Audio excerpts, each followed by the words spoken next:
Amados, hoje eu quero falar de algo assim que tem ardido bastante no meu coração, e a palavra nos ensina e nos adverte sobre adulterar a palavra. Adulterar significa tirar a pureza. Tudo que é adulterado é impuro. Por isso que quando fala de adultério no casamento, é porque um ato de um ou do outro tirou a pureza. Agora existe algo impuro no meio. E nós podemos adulterar muitas coisas, as intenções, e também podemos adulterar a palavra. Quando adulteramos a palavra, o entendimento de quem é Deus, da sua vontade, dos seus planos, também são adulterados. É como se a intenção de alguém agora fosse duvidosa. Se a existência de Deus também será duvidosa. A palavra de Deus, ela nos ensina o caráter de Deus. A Bíblia fala de que toda a Escritura é inspirada por Deus, toda. E o entendimento dela de forma real é importante. Você saber o que ela fala, o porquê fala, isso é de fundamental importância. Para você entender a magnitude da Bíblia como palavra de Deus, é o único livro no mundo que fala de um Deus que se importa com pessoas. Não existe nenhuma literatura, desde a mitologia grega, desde dos orientais, não existe um Deus que se importe com o homem. São sempre deuses de coisas e não de pessoas. O Deus do sol, da lua, do mar, da mata, o Deus do dia, da noite, da luz, das trevas, são deuses de coisas. Mas a Bíblia fala de um Deus de pessoas, que se importa com pessoas. Não é um Deus que se você não fizer algo, Ele não te abençoará. Existe uma graça de Deus derramada sobre toda a criatura na terra. Por esse motivo de que muitas vezes um criminoso, por mais terrível que seja e leva 15 tiros e não morre. Um pai de família às vezes escorrega no chão, assim, no chão molhado, e morre. Isso não tem a ver com bondade ou não de Deus. Não devemos potencializar isso como se Deus fosse injusto com o bom e justo com o mal. Não, mas existe uma graça, porque a Bíblia fala que Deus, Ele não tem prazer na morte de ninguém, antes quer que todos se convertam e conheçam a verdade. E Ele quer que aquele criminoso conheça a verdade como pai de família. Mas quando nós não entendemos a palavra de Deus, e o nosso entendimento sobre a realidade de Deus revelado nela é adulterado, então nós começamos a também achar que as intenções de Deus, até com a minha vida, é uma intenção ruim. Por isso que hoje existe um falso evangelho, um evangelho errado, que é camuflado como um bom evangelho. E Paulo advertiu isso, Jesus falou sobre isso, que nos finais dos tempos haveriam doutrinas e coisas que adulterariam a verdade. Em Gálatas 1:8, põe para mim Gálatas 1:8, só para nós entendermos aquilo que Paulo adverte. Não é esse o texto que eu quero estar meditando com vocês, mas para nós introduzirmos 1:8 somente. Diz assim: mas ainda que nós mesmos, ou um anjo dos céus vos anuncie outro quê? A lei do que já vos tenho anunciado seja anátema. Paulo diz assim: ainda que nós mesmos, ou até mesmo um anjo de luz, pregue um evangelho diferente, seja anátema. Por que um evangelho diferente? O evangelho, em definição, na tradução real, significa boas novas. Pregar o evangelho é dar boas novas, é falar ao mundo aquilo que Deus fez e fará na vida de todo aquele que crê. Boas novas, boas notícias, mas há também uma outra boas novas, que Paulo fala: se ainda eu, Paulo, amanhã pirar o cabeção, esquecer de tudo que Deus é e fez, se eu mesmo pregar algo diferente do que eu estou pregando hoje, não ouça, não considere. Ainda que eu mesmo venha pregar diferente do que você ouviu até agora, porque hoje eu estou sóbrio, eu não sei amanhã. Se amanhã eu mesmo pregar algo diferente, não ouça.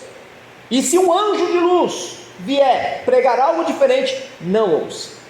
E tem um evangelho adulterado, que porque nós muitas vezes o aceitamos, duvidamos de Deus e da sua força, do seu poder e das suas intenções.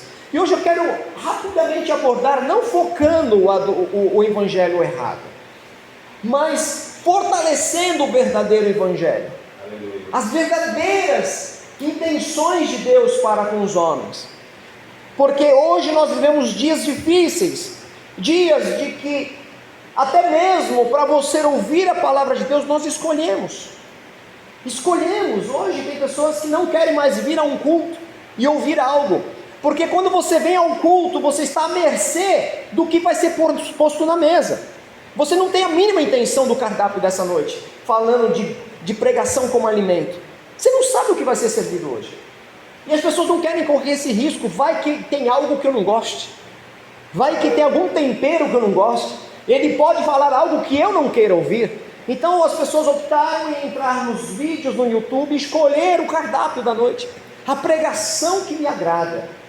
E isso é um grande e terrível mal, porque é como se você liberasse para os teus filhos comer o que eles querem todos os dias. Aonde os nossos filhos chegariam?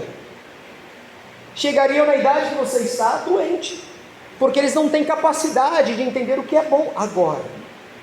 E nós, como filhos de Deus, às vezes o Senhor nos coloca na mesa para comer jiló, para comer aquilo que não gostamos, mas que no fundo vai nos fortalecer, vai levantar nossa imunidade e não nos permitirá ficar doente, para que sejamos o que tenhamos que ser: crianças que brinquem, pessoas ativas e fortes, que produzem e conquistam. Isso é o que o pai quer, isso que a mãe quer. E aqui fala que há um outro evangelho, há uma outra ideia, que tem capa de Deus, de que tem a Bíblia em mãos, mas não é o evangelho de Jesus. E eu quero aqui apontar 3 coisas essa noite rapidamente, para que a gente possa deletar de nossas vidas e rejeitar todas as vezes que você ouvir algo semelhante, entendendo de que, opa, eu gostei do que você falou, mas isso não vem de Deus, porque o evangelho é boa nova, e toda boa nova nos agrada. Todo o evangelho errado, ele sempre será agradável, para poder ser aceito. Mas o evangelho verdadeiro muitas vezes é duro de engolir, porque quando você ouve a boa notícia, e a boa notícia é que Jesus morreu em teu lugar, isso também mostra de que quem deveria ter morrido é você. E por que eu deveria ter morrido? Eu não fiz nada de errado, você fez tudo de errado. Todos nós fizemos tudo de errado. As pessoas falam, mas quem não mente? Uma mentirinha, Deus vai me condenar? Uma mentirinha? Mas quem mente é mentiroso. E a Bíblia fala que nenhum mentiroso entrará nos céus. Nenhum mentiroso entrará no reino dos céus. E quantas mentiras você precisa dizer para poder ser um mentiroso? Quantas pessoas precisamos matar para ser taxado como assassinos? Então essa noite entenda de que o evangelho falso é um evangelho que ele vem de forma agradável. Agora para comigo lá em 2 Timóteo capítulo 4, no verso 1 até o 8. 2 Timóteo capítulo 4, verso 1 ao 8. Antes de nós lermos, 2 Timóteo era um pupilo de Paulo, era um discípulo de Paulo, um filho na fé. Paulo, o apóstolo, discipulou Timóteo. E a segunda carta que ele enviou a Timóteo, foi uma carta que Paulo escreveu nas prisões. É considerada a última carta que Paulo enviou. A última carta. A carta que Paulo estava em prisões, reconhecendo que agora morreria, reconhecendo que agora ele não ia ser liberto por Deus das adversidades que ele enfrentava antes, como apedrejamento, como naufrágio, perseguições, como todas as coisas. Paulo ele passou por tudo isso, ele enfrentou tudo isso. Então naquele momento Paulo ele sabia de que não ia ser liberto das coisas que estavam por vir, Então aqui em 1 Timóteo, no capítulo 1 até 8, diz assim, Paulo falando a Timóteo: conjuro-te, pois, diante de Deus e do Senhor Jesus Cristo, que há de julgar os vivos e os mortos na sua vinda e no seu reino. que pregues a palavra, olha ele aconselhando a Timóteo, pregue a palavra, insta a tempo e fora de tempo, corrijas, repreendas, exortes, com toda a longanimidade e doutrina. Porque, olha só, porque virá tempo em que não suportarão a... Presta atenção. Existe um falso evangelho, existe uma falsa doutrina, e nos finais do tempo, haveria tempo, que estamos agora, que a verdade da sã doutrina não suportaria. Não é isso que queremos ouvir, porque virá tempo que não suportarão a sã doutrina, mas, olha só, tendo coceira nos ouvidos, amontoarão para si, conforme as suas próprias concupiscências. Deixa eu explicar um pouquinho isso aqui. Haverá um tempo que não suportarão essa doutrina, e quando alguém falar o verdadeiro evangelho, vai coçar os ouvidos. As pessoas ficarão incomodadas, e para não ouvir mais a sã doutrina, para não ouvir mais o evangelho verdadeiro, eles vão amontoar para si doutores. Quem são esses? São homens, são pastores, são professores, são pessoas que abrirão a Bíblia e ensinarão, mas ensinarão o que eles querem ouvir, ensinarão conforme as suas próprias consciências, as suas próprias vontades. Dá para entender? Hoje nós temos igreja de todo tipo, temos igreja de todos os jeitos, temos igreja para todo mundo. O que para um abrindo a Bíblia errada, para outra com a mesma Bíblia é o certo, com a mesma Bíblia é o certo.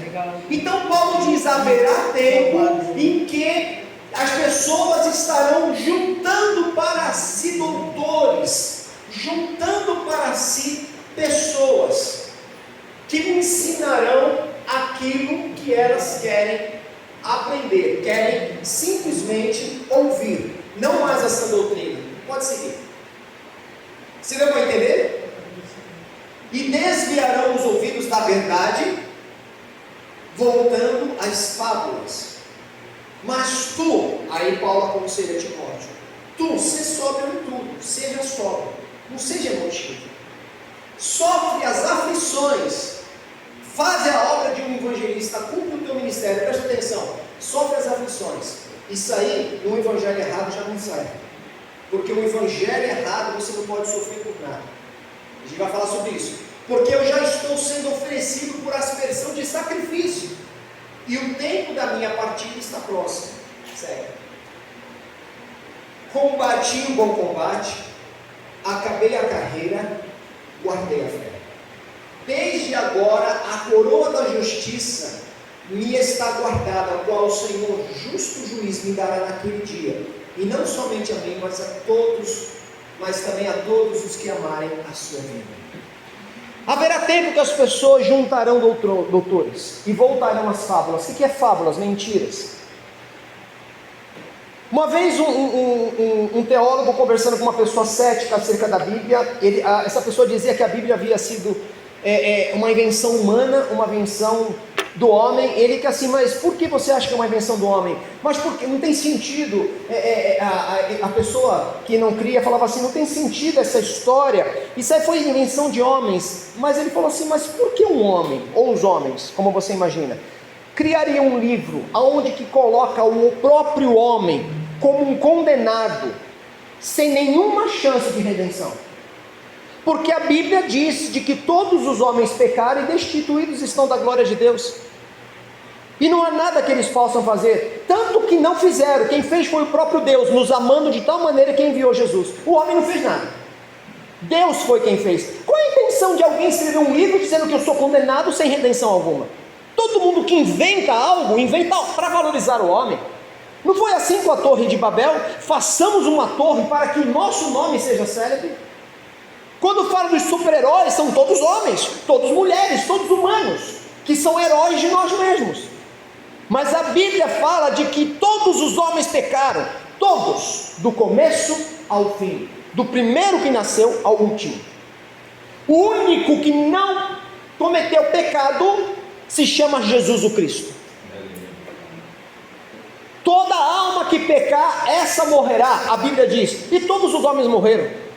Paulo morreu porque pecou, Pedro morreu porque pecou, Mateus morreu porque pecou, Maria morreu porque pecou. Ah, mas Jesus morreu pelos meus pecados. Mas como ele não tinha pecado, o Senhor Deus, sendo justo, o ressuscitou ao terceiro dia. Porque o que fez o meu Cristo morrer foi o meu pecado. Porque ele não morre, porque ele não pecou. Depois que ele morreu por mim, derramou sangue no meu lugar, e passou 3 dias na sepultura, Deus o ressuscita. Porque ele é santo. Pedro fala que ele foi tentado em todas as coisas sem pecado. Nunca esteve sujeito à condenação do pecado como nós. Como Davi mesmo fala, que em pecado concebeu nossa mãe. E não foi por causa do sexo, porque sexo em si não é pecado. Mas o pecado é a herança dada. Que a criança você nunca ensina a fazer o que é errado. Só ensina o que fazer é certo, porque já vem na fabricação o errado. Já bate no amiguinho, já morde, já pega as coisas, já empurra. E existe já a maldade. E quando você não corrige o teu filho, ele se torna um criminoso amanhã. Porque já está no DNA dele. No nosso DNA. Se o Senhor não for na sua vida, se o Senhor não for na minha vida, não tem casamento para mim e para minha esposa, não tem fidelidade, não tem filhos, não tem nada. Não é verdade, meu irmão? Testemunha aqui. Se Jesus não entrar em nossas vidas e nos libertar da escravidão do pecado, para que ao menos possamos dizer não ao que é errado, nós seremos escravos do erro. E sempre nos arrependeremos depois que tomarmos as decisões erradas. Eu sempre vou me arrepender depois do adultério. Eu sempre vou me arrepender depois do assassinato. Eu sempre vou me arrepender depois do roubo, depois das palavras duras. Nunca teria liberdade de dizer não farei isso, porque não sou livre para isso. Eu vou fazer e depois arcar com as consequências. O evangelho errado, o primeiro ponto dentro que nós precisamos entender que o evangelho errado ensina, e que Paulo ao seu discípulo Timóteo nos mostra, é que o primeiro ponto é que o evangelho errado diz que o centro do evangelho é o homem. Diz que Jesus veio por nossa causa, Deus por nossa causa, tudo é por nossa causa, tudo é por nós.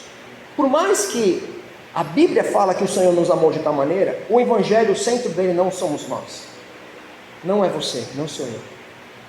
O centro do evangelho não está o homem. Se o homem fosse o objetivo do evangelho, o centro do evangelho, ninguém iria para o inferno.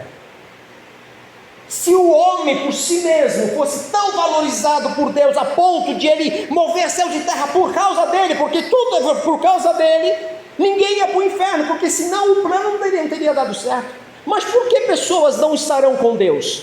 Porque o centro não é o homem, o centro é Jesus. Jesus representa algo tremendo, ele representa a justiça de Deus, e é essa a grande magnitude, porque o evangelho mostra Deus, o evangelho mostra a graça de Deus, porque eu era condenado, você era condenado, porque nós cometemos erros. Deus havia advertido Adão, do momento que comer esse fruto morrerás, foi advertido. Deus não enganou, Deus não escondeu, Adão pagou para vir e pagou com a morte. E nós herdamos isso. E toda a geração de Adão estavam condenados à morte. A família de Adão, um filho matou o outro, um irmão matou o outro. Os netos de Adão eram homicidas, mataram pessoas. Tudo isso culminou para uma geração corrupta, a ponto de vir o dilúvio, Deus dando uma nova chance, através de Noé e sua família. E mesmo assim, hoje nós vemos a maldade crescendo. Mas ainda sendo nós culpados, Deus nos olha. Deus não te olhou e disse: você não vai passar a eternidade longe de mim. Eu te amo de tal maneira que eu cumprirei a justiça, porque Deus é justo. Presta atenção numa coisa: se alguém entra em sua casa e comete um crime, você não deixaria barato. Se o juiz absolvesse o ladrão que roubou a sua casa ou te ameaçou, você estaria dizendo que esse juiz é corrupto. Como é que Deus vai nos perdoar? Simplesmente porque Ele nos ama, como muitos pensam: eu vou morrer, não fiz nada de errado, sou um bom pai, sou uma boa pessoa, sou uma pessoa honesta, pago minhas contas, como é que eu vou morrer? Vou para o inferno? Deus vai me perdoar? Ué, mas se você cometeu uma mentira, se você negou ajuda, se você foi egoísta, se você foi uma pessoa que cobiçou, está condenado. Mas Deus tem que te perdoar. É a mesma coisa que perdoar, o juiz perdoar quem te cometeu mal dentro da sua própria casa, um ladrão. Deus não perdoou o ladrão, como também não nos perdoou, sabia? Não pensa que a tua dívida foi perdoada. A nossa dívida não foi perdoada, a nossa dívida foi paga. É muito diferente. A nossa dívida foi paga. Deus enviou seu filho para pagar a nossa dívida. Porque justiça é isso, alguém vai ter que pagar. É como se um pai tivesse que julgar o próprio filho que cometeu um crime e a condenação é morte. Como é que um pai, sendo um juiz, vai condenar o filho? Por outro lado, o filho aqui não é meu filho, é um réu. E como um justo juiz, eu tenho que condenar o réu. Mas o réu é meu filho, como é que eu faço? Deus condenou o réu, condenou o seu filho. E quando o seu filho foi condenado, ele bateu o martelo, ele tirou a sua bata e falou: agora eu vou morrer no teu lugar. A tua culpa, a tua condenação será cumprida, só que eu morrerei no teu lugar. Foi assim que o Senhor fez conosco. O Evangelho é Jesus, o foco é Jesus. Por isso que aquele que não crê, não se reconciliar com Deus através de Jesus, não tem parte com o Senhor. Não é o centro, não somos nós, é Jesus. Mas existe um Evangelho que fala que o centro é você, que Deus olha para você de tal maneira, com tanta atenção, que você pode ser uma criança animada e Deus tem que engolir você. Não, não pensa assim. Preste atenção, sua casa é limpa, amém? Sua casa é limpa. Se eu chegar cheio de barro, andando e jogando terra para onde eu ando, você me permitiria entrar na sua casa? Mas você não me ama? Você me rejeitaria por causa de um pozinho? Nós entramos num dilema aí. Ou eu sujo a sua vida, ou você limpa a minha. Então, qual que você acha que Deus vai fazer? O que você acha que Deus vai fazer? Vai permitir um pecador entrar no céu? Ou ele vai dar chance para o pecador se purificar? Qual é a maior chance? Você mudar Deus ou Deus mudar você? É por esse motivo de que Deus enviou Jesus. Aquele que crê em Jesus e se reconciliar com Deus através de Jesus, ele limpará as suas vestes sujas e se transformarão brancas como a neve, através do sangue do Cordeiro. E aí sim entrará na casa do Pai, porque a casa do Pai é santa. Paulo diz que eu, entrando com ousadia no trono da graça através do sangue do Cordeiro. E hoje, por mais que seja livre, é a história do padeiro e quem faz pão. Padeiro é quem vive fazendo pão, o pecador é quem vive pecando. Infelizmente, eu faço pão de vez em quando, você faz pão de vez em quando.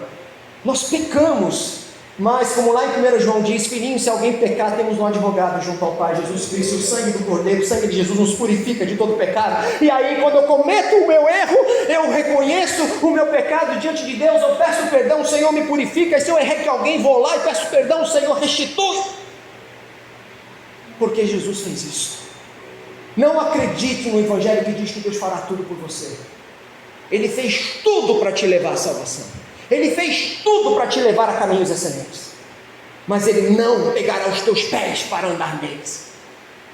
O Senhor dirá: este é o caminho, como Jesus falou: eu sou o caminho, aquele que vem a mim encontrará o Pai.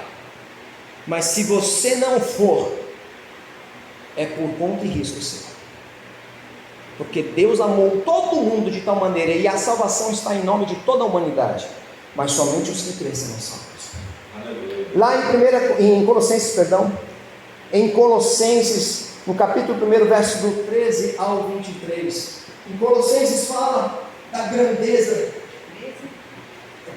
Colossenses 1, 13 ao 23, olha o que diz a palavra: o qual nos tirou da potestade das trevas e nos transportou para o reino do Filho do seu amor, em quem temos a redenção pelo seu sangue, a saber, a remissão dos pecados, o qual é a imagem do Deus invisível, o primogênito de toda a criação, Jesus. Porque nele foram criadas, em Jesus foram criadas todas as coisas que há nos céus e na terra, visíveis e invisíveis, sejam tronos, sejam dominações, sejam principados, sejam potestades, tudo foi criado por Ele e para Ele, tudo foi criado por Jesus e para Jesus, e Ele é antes de todas as coisas, e todas as coisas subsistem por Ele. Jesus é antes de tudo, e tudo se mantém por causa dele. Ele é a cabeça do corpo, da igreja, é o princípio e o primogênito dentre os mortos, para que em tudo tenha a preeminência. Porque foi do agrado do Pai que toda a plenitude nele habitasse, em Jesus habitasse, e que havendo por ele feito a paz pelo sangue da sua cruz, ou seja, éramos inimigos de Deus, mas pelo sangue da cruz ele manteve a paz, ele fez a paz, por meio dele reconciliasse consigo mesmo todas as coisas, tanto os que estão na terra como as que estão nos céus.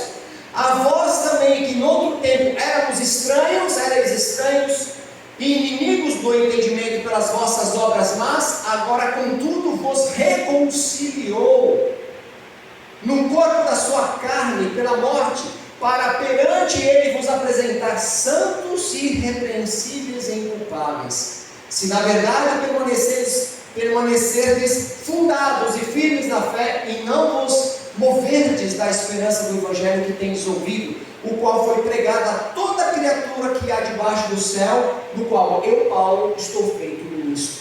Presta atenção aqui. Se na verdade permanecerdes, atento à verdade do evangelho, e não o evangelho errado, que o evangelho errado te afastará do Senhor. O evangelho errado nos afastará dele, e dessa grandeza de que ele é o centro, Jesus. Tudo foi feito por ele, ele era antes de tudo, ele é o cabeça da igreja, ele é o centro. Por ele nos reconciliamos com Deus, por ele, pelo nome de Jesus, os demônios se submetem, as enfermidades são expulsas. Nunca tenha vergonha disso. Nunca tenha vergonha disso. E isso que eu acho maravilhoso, porque para um Deus, que como os Salmos fala, que se encurva para ver o céu e a terra, nós somos um pó, um nada. Mas ele, tendo nos criado a imagem e semelhança, nos amou de tal maneira, e nos enxergou entre as multidões, e nos resgatou, e nos fez estar hoje aqui, entendendo a sua glória. Quem sou eu? Se existe um mérito a mim, se alguém olha para mim e fala, você é um homem bom, que bondade há em mim, senão aquele que me pôs? Que bondade há em você, senão aquele que pôs?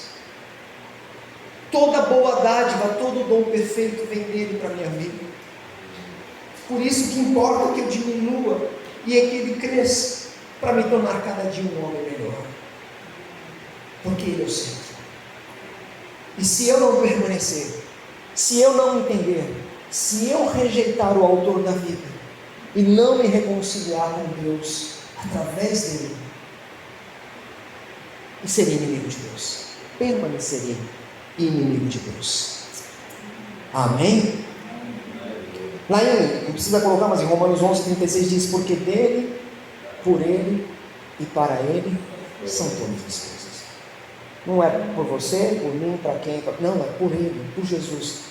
Por meio de Jesus são todas as coisas. Amém? Segundo ponto que eu quero aqui abordar rapidamente para não se estender tanto. O primeiro evangelho fala que o homem é o centro, é mentira.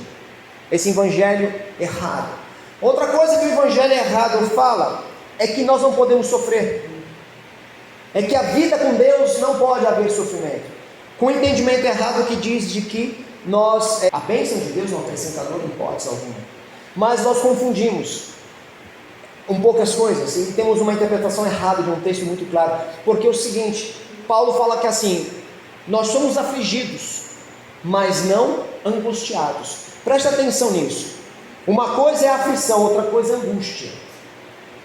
Eu sou afligido. Paulo fala, eu sou afligido, mas eu não sou angustiado.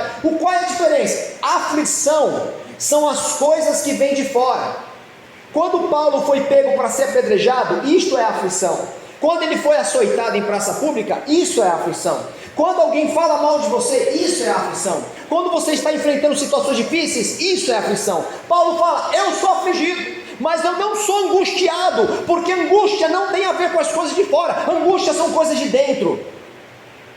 Tem pessoas que estão dormindo em berço de ouro, com dinheiro que não sabe o que fazer, mas são pessoas que não têm nem aflição, mas são angustiadas, e por causa disso cometem suicídio. Você via Paulo angustiado nas prisões? Ou você via um Paulo junto com Silas cantando? Você via João e Pedro angustiados nas prisões? Ou você via eles machucados na sua carne cantando?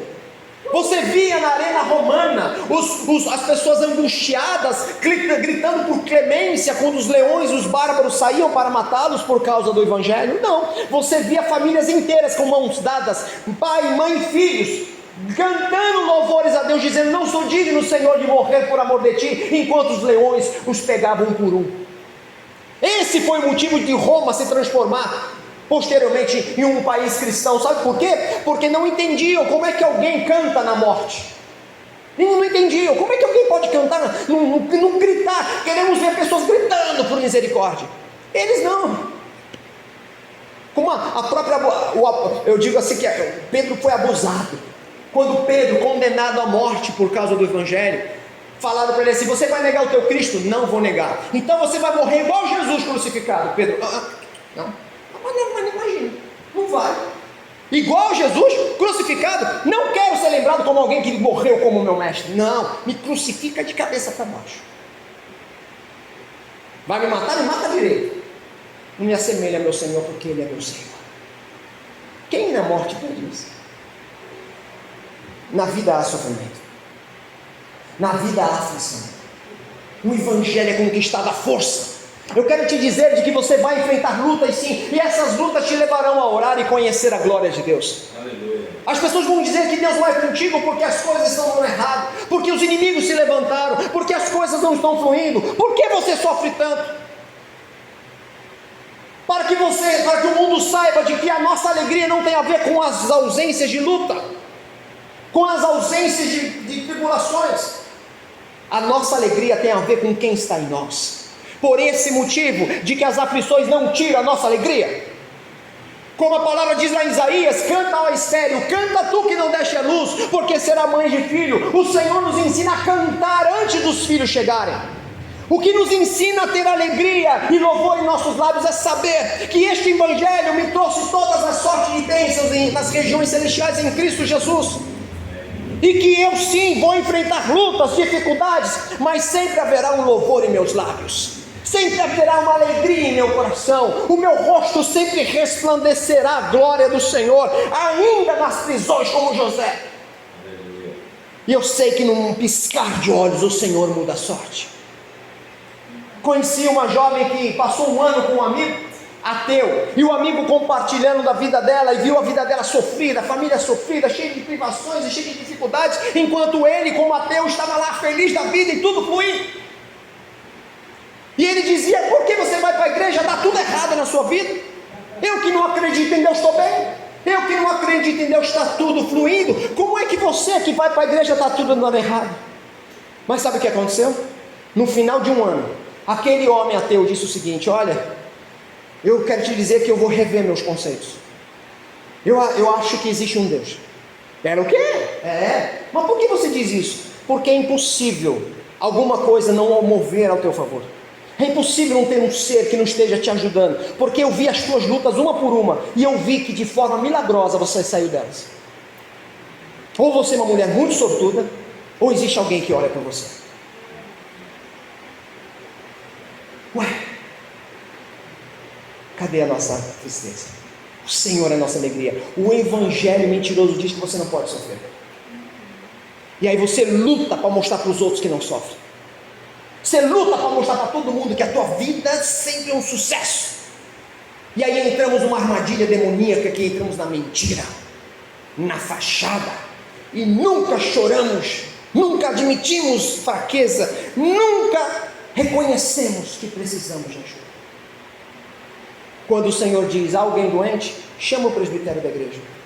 Há alguém feliz, cante louvores. Ou seja, dependendo da tua necessidade, há quem te ajude, porque nós somos o corpo de Cristo. Nós vamos sofrer. Jesus disse: no mundo tereis aflição. João 17:33, por favor, 16:33, coloca aí, Mário, por favor.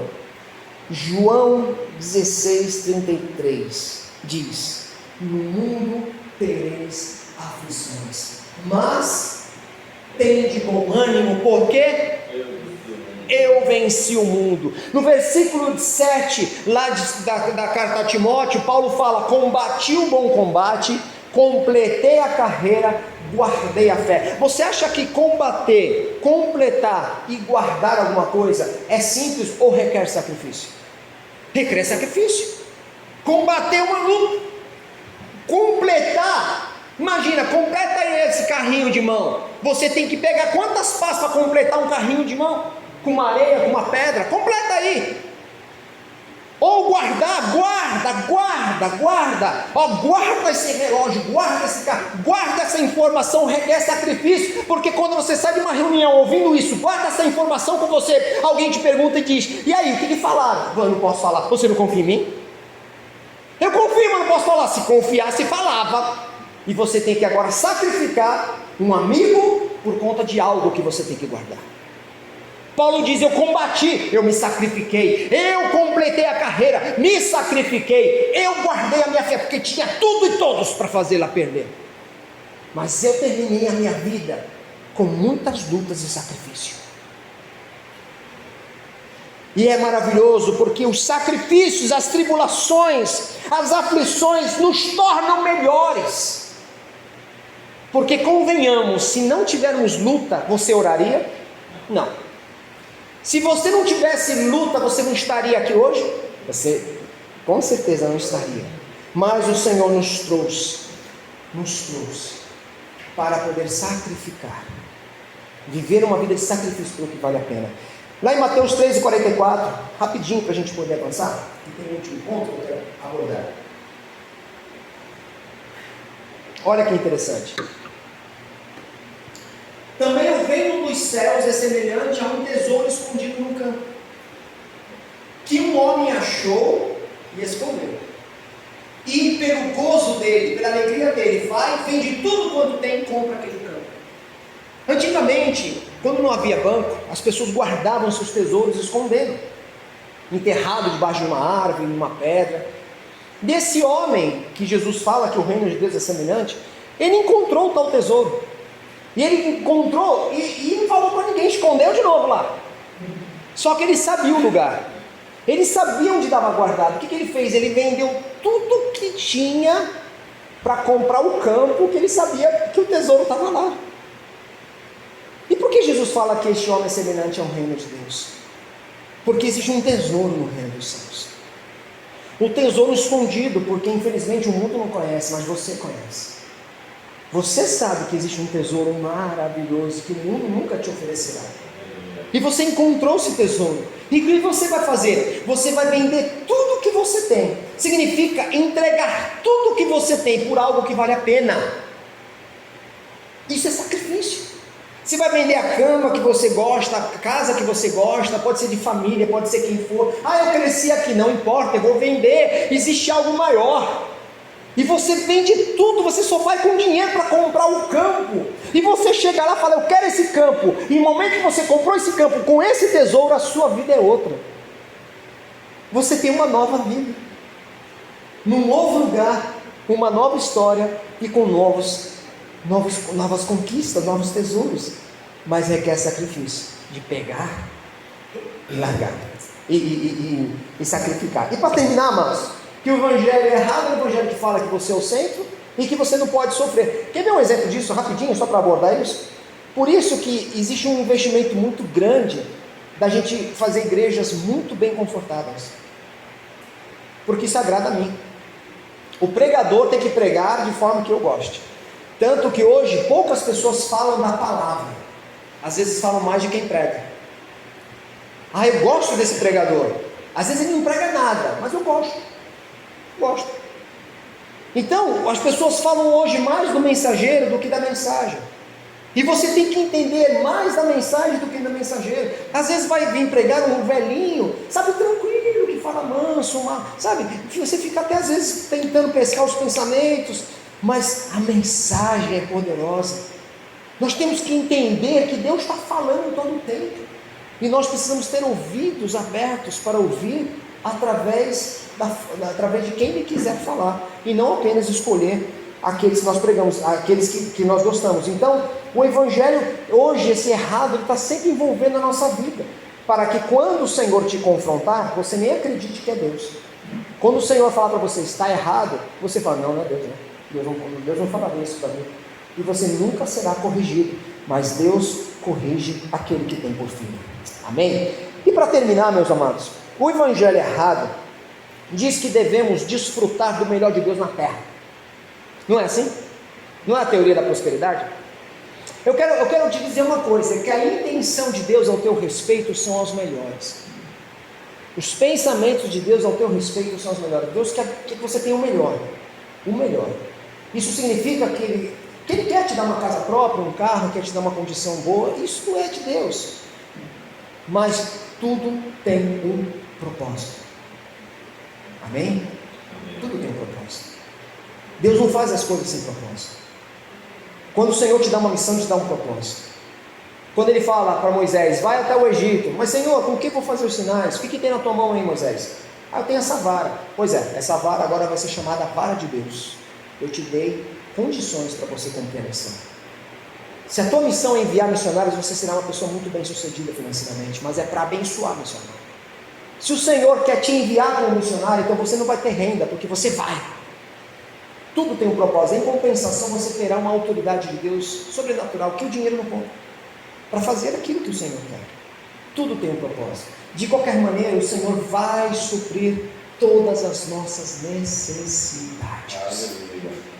Davi falou que eu fui jovem, agora sou velho, e nunca vi um justo desamparado, e nem a sua descendência mendigar o pão. Fato. E às vezes o propósito de Deus de não liberar é trazer um propósito dele para nós, porque antes de Jesus acalmar a tempestade, acalmou os discípulos, né? Então, às vezes ele não fala com o mar, fala com o marinheiro. Calma, estou aqui.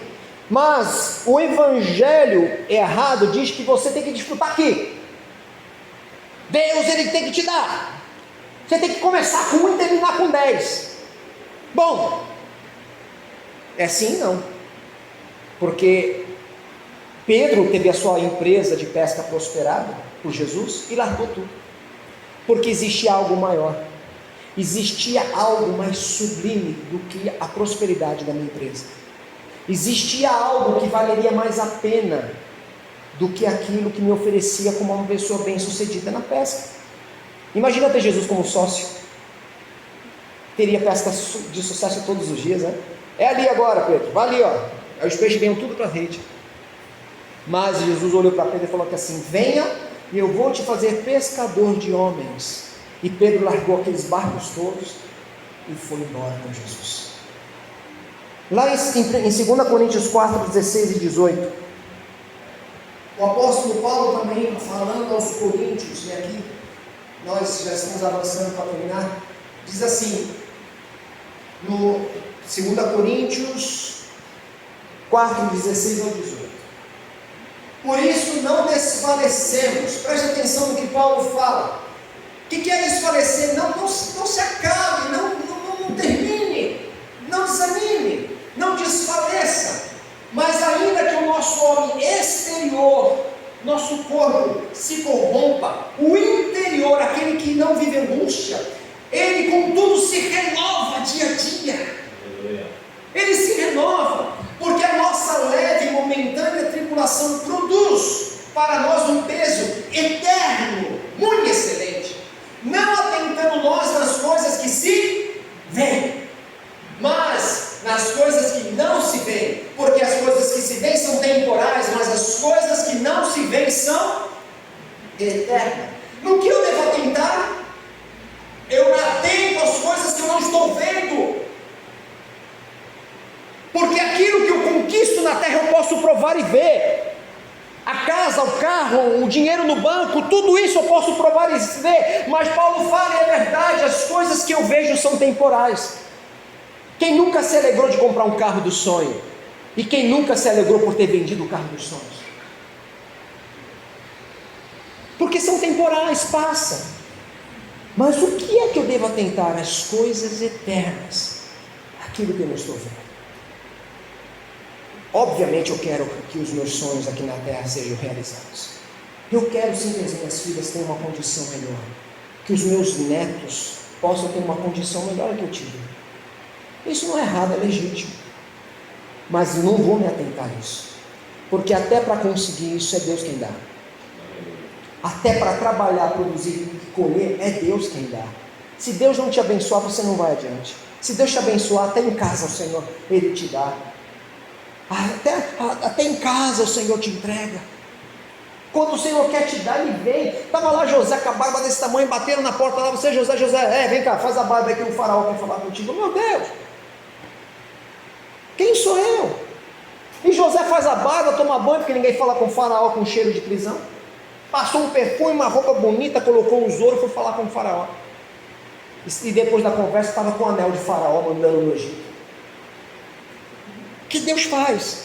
Mas eu não vou me atentar às coisas que eu vejo. As coisas que eu vejo.